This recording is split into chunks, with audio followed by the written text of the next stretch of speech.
Hello friends and welcome to We Are Popo channel. My name is Mr. Popo and I'm here for part 2 of Let's Create a Beautiful Motion Graphic Loop inside of After Effects. If you haven't watched part 1 of this series, I highly recommend that you do that before you watch this one. With that said, let's get started.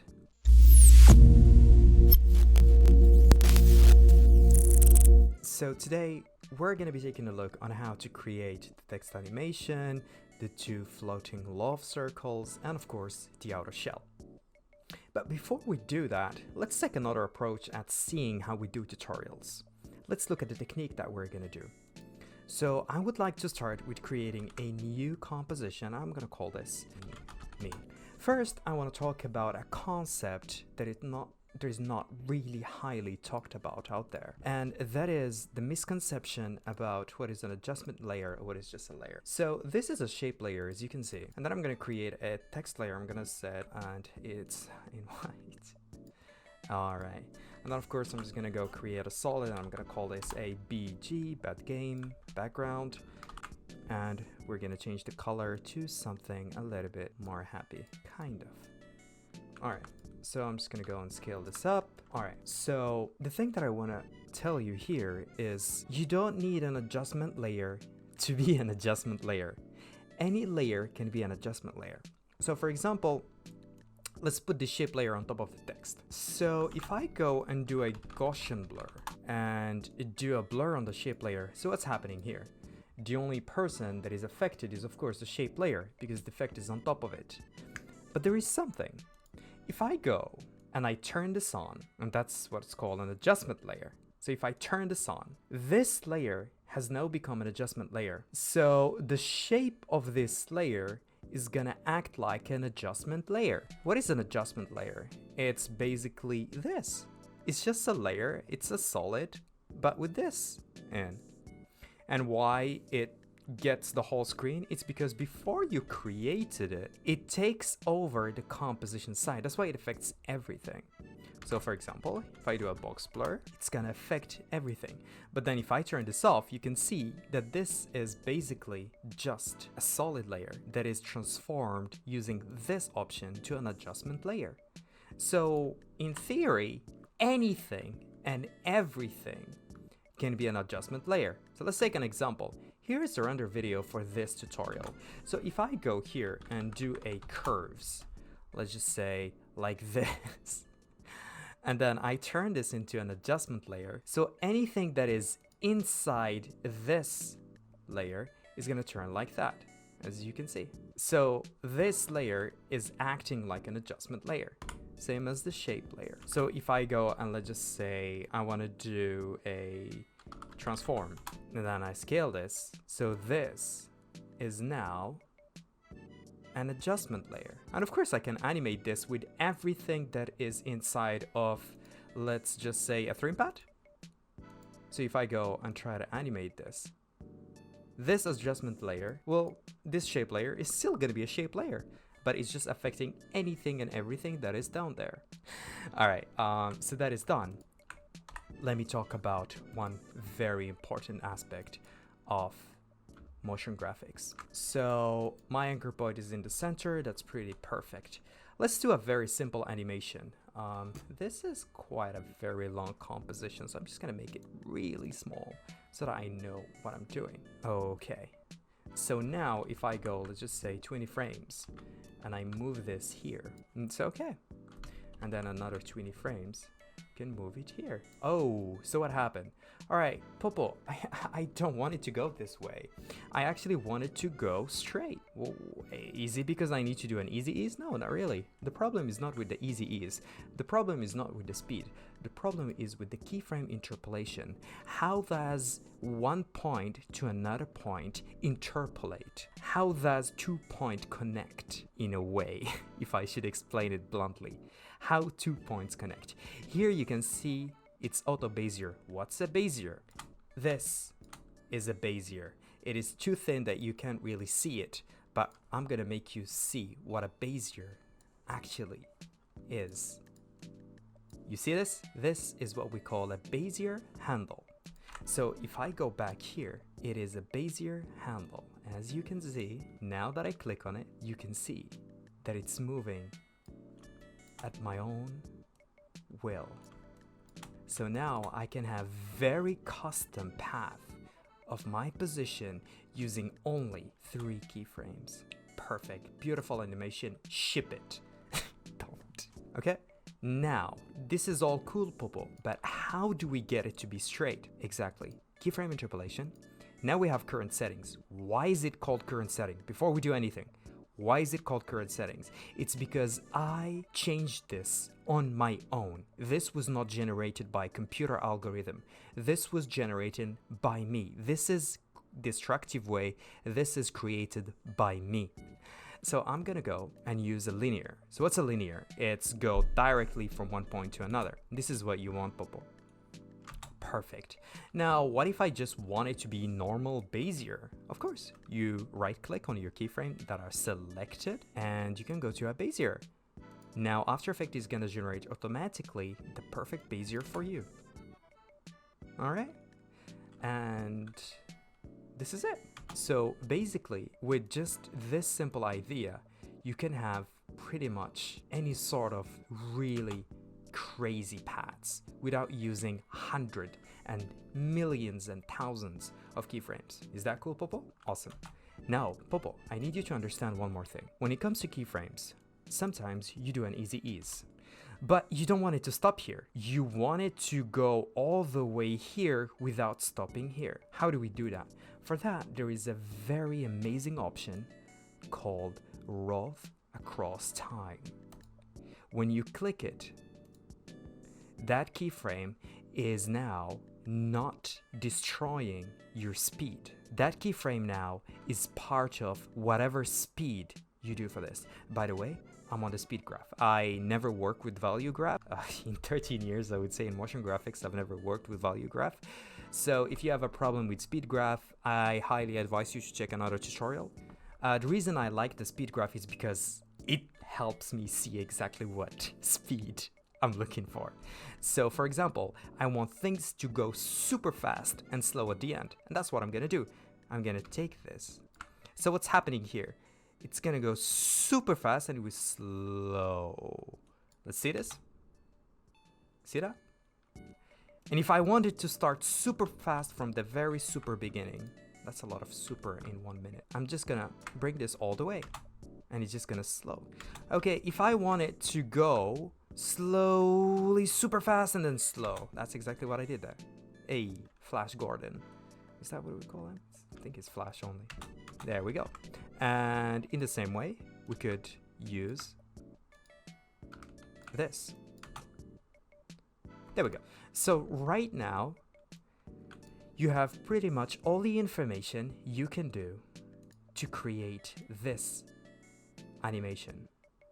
How about you go and give it a try and then come back, give it a try. This is how you learn. Now you have all the information you need to make this animation beside the outer shell. Beside this one. You have everything you need to make this animation. Go give it a try and let's continue the tutorial. Alright, let's get started with the scene now. So the first thing I'm gonna do is I'm gonna create a null object and I'm gonna call this circle rotator. Alright. I don't like my null objects to be right like that, so I go always on the anchor point and I put it 50 and 50. This will center everything inside. Perfect. Now all I need to do is create my circle, and that is very simple to do. So I'm gonna go and bring it my test selection safe, just so that I can see the center. And I'm gonna go to my circle shape and Control Shift to make it super nicely well proportionate, I would say. Cool. That's a little bit too big. So I'm just gonna go and take that small, holding Shift to make sure that I don't destroy the shape. Okay, cool. So I'm gonna call this a 1. Then I'm just gonna put it somewhere here. It's a little bit bigger. I'm just gonna put it here. And then I'm gonna duplicate this, Control D, or Edit, Duplicate. And I'm gonna put it here. All right, perfect. Doesn't have to be super exact. Awesome. Now all I need to do is take these two, put them on the circle rotator. So now anything that I do with the circle rotator these two are gonna follow it. Now I don't need the selection safe anymore. So if I go and scale this, there we go. If I go and rotate this, there we go. So we're pretty much done here. So all I need to do is I'm gonna go like 1, put a keyframe, and that's where the animation is gonna end. I can say that it says 0. So what's happening here? There we go. Okay, so I can just easy ease this. I could go back here, put this really far. I'm gonna put a keyframe, let's just say 250. I press U to bring all my keyframes, and when I get here, I'll just put back to 100% and just get them really close to each other. Something like 0%. Perfect. And of course, easy ease. So what do we have now?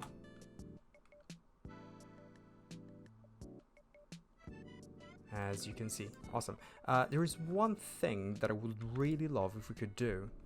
I'm just gonna create more white because I feel like we're missing a lot of white there. I'm just gonna go and create more. Awesome. Now what I could do, again, I can start animating this because both of these, they need to get right into the center. So how are we gonna do that? I'm gonna do that with animating the position. So I'm gonna put 1 at 5. I'm gonna go back and put another keyframe. Now I do know that at the end, I want this one to be in the center. How are we gonna get it in the center? You can just transform center in view. Well, it's not helping. Or I could just roughly put it in the center or hold Control. Okay, so hold Control, put it in the center. Perfect. So what's happening here? There we go. Now what I could do, I could even play with this like that. Same thing here. So that they don't just come directly straight into the composition.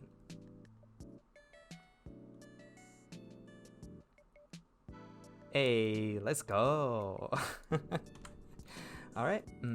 Probably, I think we have a little problem here with the scale. I think it's a little bit too much. Let's just put 200%, maybe 170. I think that's better. Yeah, that's way better. All right, boom, boom, boom, boom, boom, boom, boom, boom, boom, boom. Let's go. Okay, and then we can just kill one of them, and we could. I think we could just kill that one. And to do that, I'm just gonna go to this, like that. So it's just gonna disappear the moment it gets there. And I can just easy if I want that. Yes, Popo, but they're not like what you did here. Exactly, remember, adjustment layers. So if I put this as an adjustment layer, I don't see them, of course, because there is nothing. All right, so let's just make sure we play with this one first. I'm gonna use curves. Why? I'm gonna use curves. Again, you can just go here and put curves. And put it on your layer 1. And if I just bring this just a little bit more, so what's happening here? I'm actually bringing more light into this. And if I want to bring even more bluish color into this, I can even play with this. So as you can see, there we go. All right. And the last thing I'm going to do is I'm going to use an effect called transform. I'm going to use an effect called transform. And I'm going to scale it like 100 and maybe 1. There we go. So as you can see, so what's happening is anything that is below this will be scaled. So I'm just going to go 101, just a bit. I don't want too much of a scale. All right, now I'm just going to go copy this. Come here, paste it. I don't see anything until I do the adjustment layer. There we go. Now we're done. Okay, let's play that again.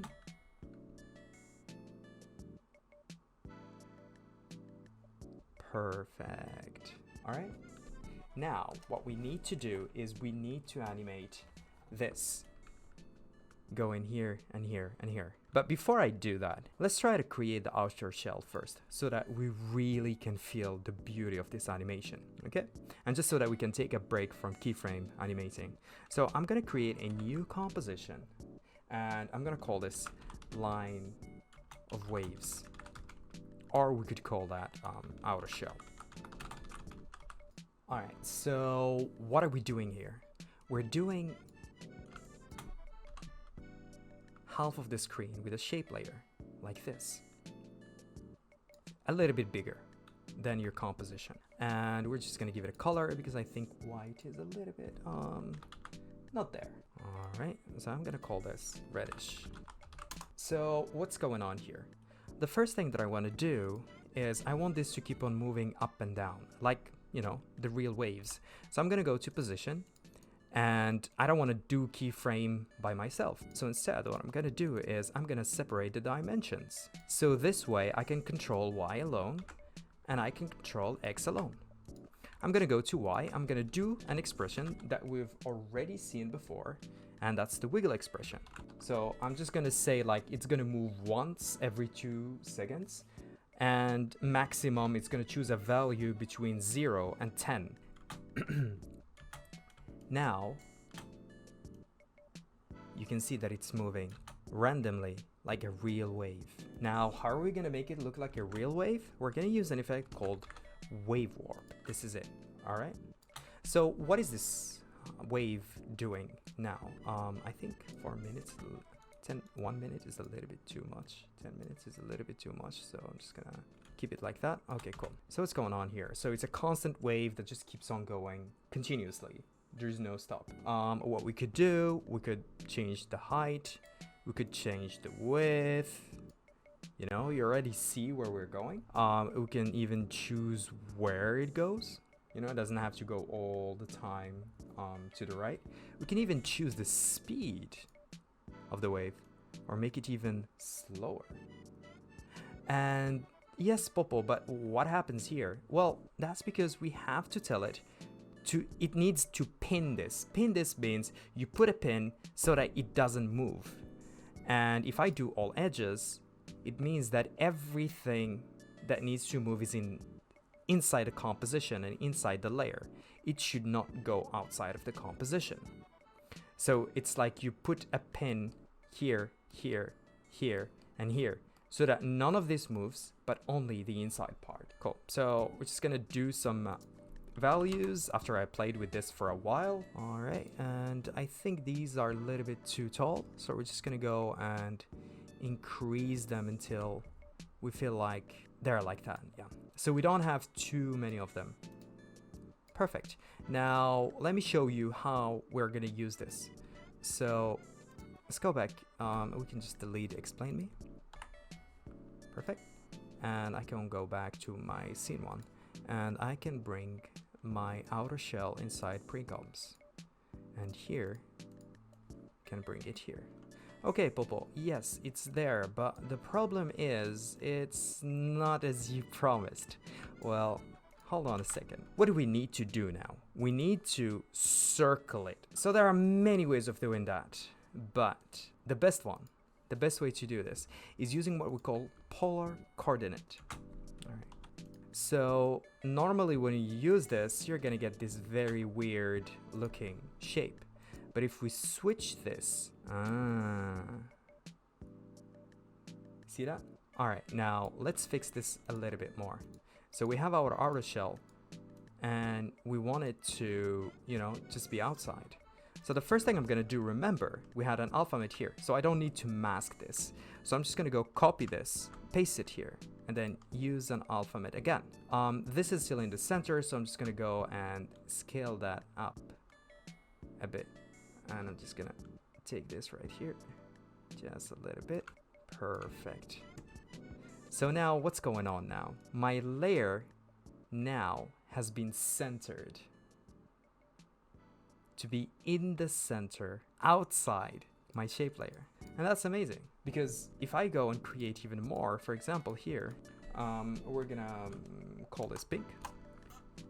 I can go and change this to a color that I've already set up. The problem now is that they're both doing exactly the same thing. So I'm just gonna change some values so that we can have a little bit of a change and it's not always exactly. And we can change the speed a bit to just make a bit of a change. And of course, what I could do is just put it a little bit smaller than there. There we go. Now if I go outside, we can see that we have a little bit of a difference. Now I'm gonna create a last one. I'm gonna call this bluish. And of course, I'm gonna play with this a bit. All right, that's pretty different. The only thing that I could do is I could just make this a little bit bigger, push it back. Let's make it a little bit bigger here. Let's see. All right. So I just want to show that this one is far from the red. So what I'm going to do is I'm going to use an effect here called box blur, and I'm just going to increase this a bit. Perfect. Now this is perfect. The only problem with this is that it's a little bit too clear. So what are we gonna do now? Because we have our mask, so we don't have to worry about anything. So all I need to do here is I'm gonna use a fast box blur again, and I'm gonna use a 5. There we go. If this is a little bit too close, you can either make your blob smaller, or you could go to your outer shell. You could go to your outer shell and make this bigger.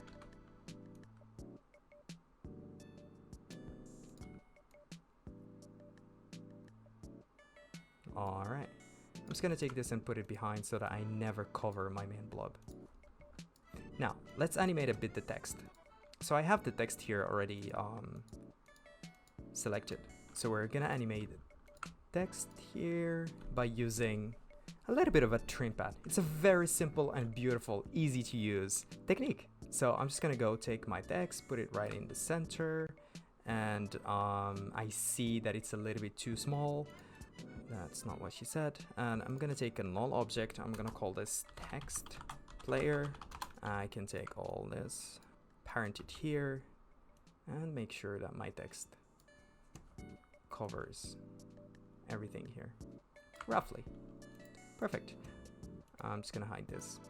Now I can go into my text layer, and I'm just gonna go to one of them, and I'll just copy paste to others. So the first thing that I want to do is again add trim pad. So I'm gonna close everything, add a trim pad.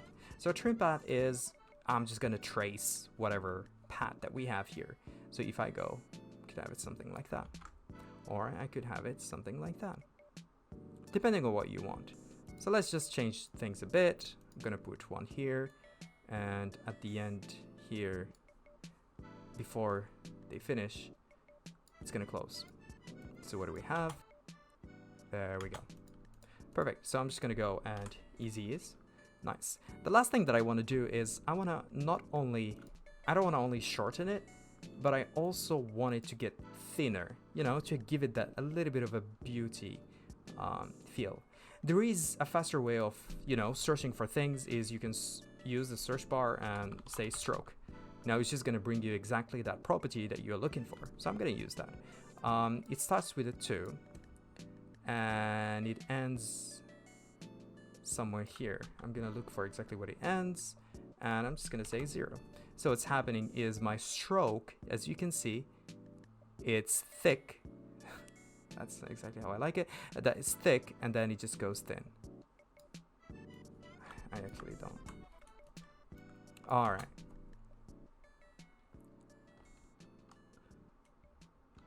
Perfect. Now all I need to do is copy this, and I'm just gonna go and paste it exactly on all this.